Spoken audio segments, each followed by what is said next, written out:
Did you know that during World War II, Germany produced an absolutely staggering number of aircraft? We're talking about over 120,000 planes, ranging from nimble fighters to colossal bombers. Yes, you heard that right, all of them. It's going to be a wild ride, so buckle up. Let's start with the icons, the planes everyone knows. First up, the Messerschmitt Bf 109. This was the workhorse of the Luftwaffe with over 33,000 built. It was a true pilot's aircraft, fast, agile and deadly.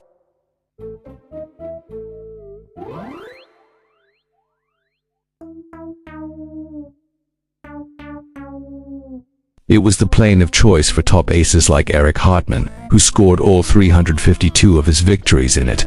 Next, we have its partner in crime, the Focke-Wulf Fw 190. When this radial engine fighter appeared in 1941, it sent shockwaves through the Royal Air Force. The Butcher Bird, as it was nicknamed, was tough, powerful, and heavily armed.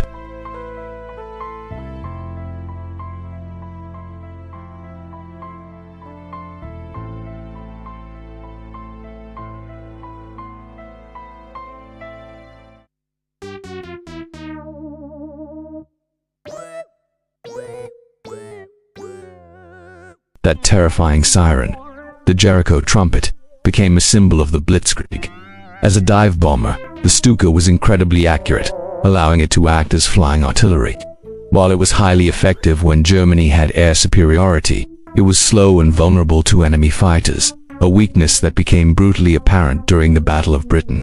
Now for the bombers. The Heinkel He-111 is perhaps the most recognizable German bomber of the war, with its distinctive greenhouse nose. It was the backbone of the Luftwaffe's bomber fleet in the early years and played a major role in the Blitz against London. Though it was considered obsolete by the mid-war, its rugged design meant it stayed in service until the very end, serving as a transport and even a glider tug.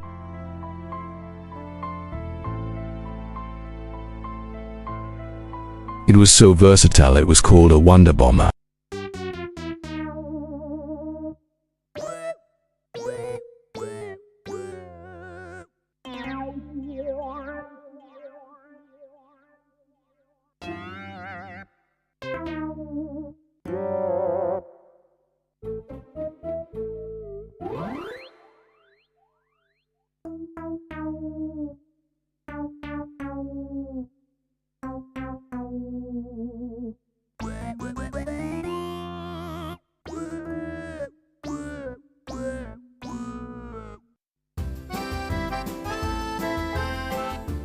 Let's dive into some of the lesser-known but equally important aircraft. The Dornier Do-17, known as the Flying Pencil for its thin fuselage, was another of the Luftwaffe's main bombers at the start of the war.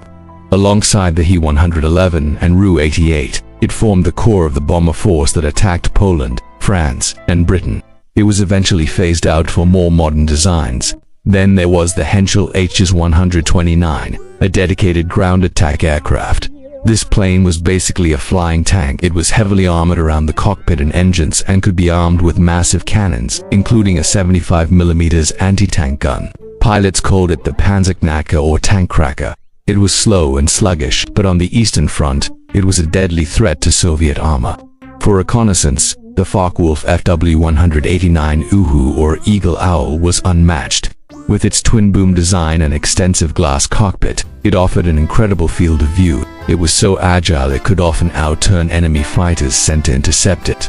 Soviet soldiers had a saying, "If the Rama, their nickname for it, is in the sky, expect trouble." Germany also pioneered transport aviation. The Junkers Ru-52, nicknamed Tante Ru or Auntie Ru, was a pre-war airliner that became the Luftwaffe's primary transport plane. Its corrugated metal skin made it instantly recognizable. These reliable tri-motor planes dropped paratroopers over the Netherlands and Crete and desperately tried to supply the trapped 6th Army at Stalingrad. Now, let's get to the really exciting stuff, the jets. The Messerschmitt Me 262 Schwalbe or Swallow was the world's first operational jet-powered fighter.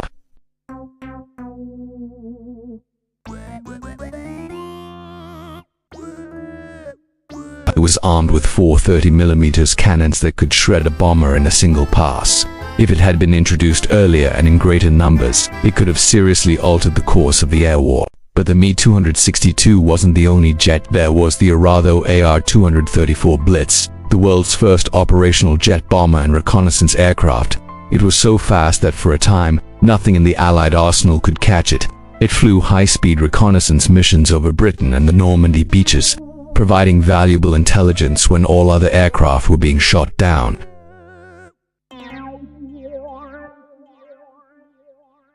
This was a desperate late-war project to create a simple, cheap jet fighter that could be mass-produced and flown by pilots with minimal training. Made mostly of wood, it was fast and agile but also notoriously difficult and dangerous to fly.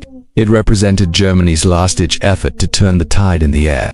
Let's not forget the rocket-powered aircraft. The Messerschmitt Me 163 Comet was a true monster.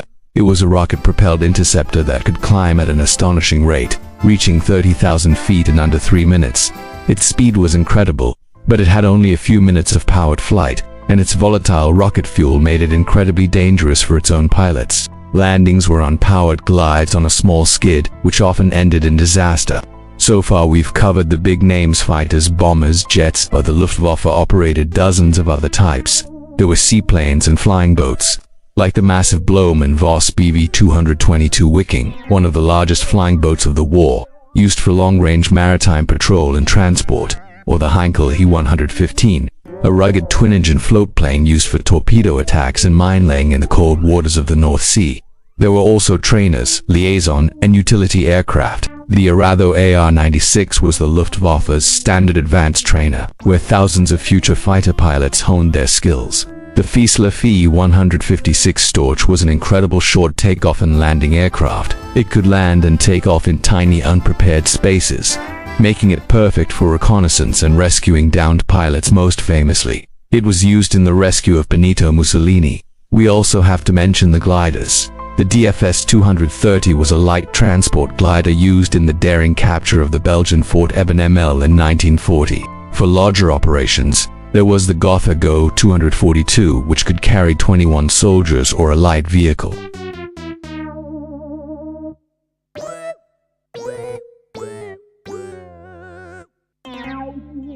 It was so big it needed 3 Bf-110s in a special formation just to get it airborne. Later it was fitted with 6 engines and became the Me-323, the largest land-based transport aircraft of the war. Germany also experimented with some truly bizarre designs. The Focke-Wulf 349 Natter was a vertical launch rocket-powered interceptor. It was essentially a manned surface-to-air missile. The pilot was supposed to fire a salvo of rockets into a bomber formation and then parachute to safety while the aircraft's fuselage was recovered. It was a suicidal concept that only flew once in a manned test, which sadly proved fatal for the pilot. We've covered a huge range, from the iconic Bf-109 to the strange Natter, but there are still more: the Heinkel HS-123 biplane ground attacker, the Dornier Du-217 heavy bomber, the Junkers Ru-290 long-range patrol aircraft, and many others that played their part. Each aircraft tells a story of technological ambition, tactical needs, and the desperate realities of a nation at war.